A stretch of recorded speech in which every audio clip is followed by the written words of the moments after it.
You know what that is?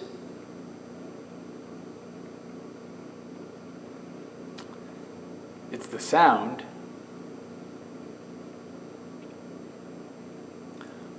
of silence.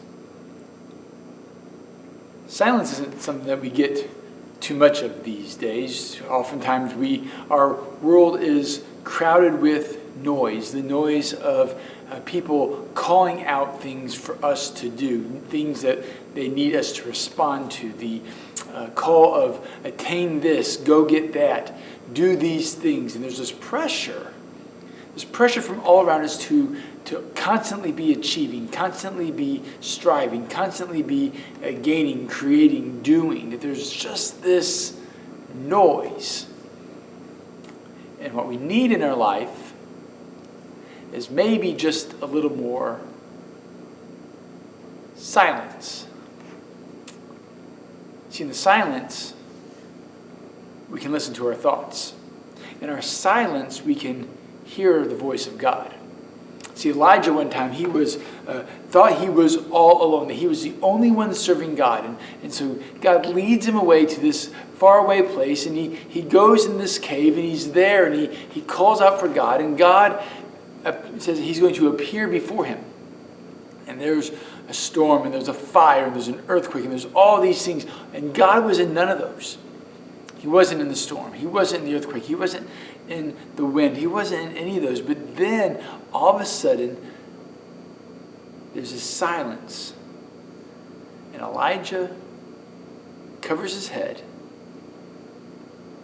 And he fears for his life because he knows that God is present.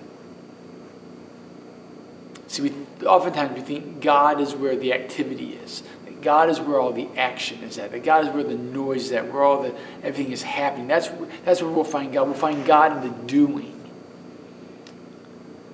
But oftentimes, we most often find God in the silence, in the calm. There, God will meet with us. There we will hear God's heart for us. That there He will meet us. I think that's why a familiar and well-loved hymn is In the Garden.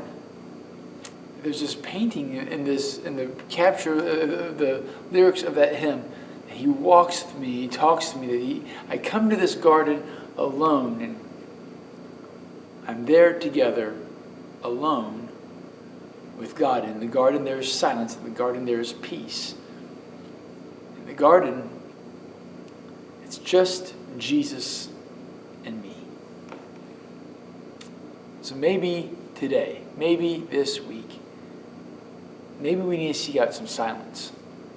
I know it can be hard to do. It's summertime. You might have kids around, but maybe it's getting up a few minutes earlier, staying up a little bit later, having that time where it's just you and God.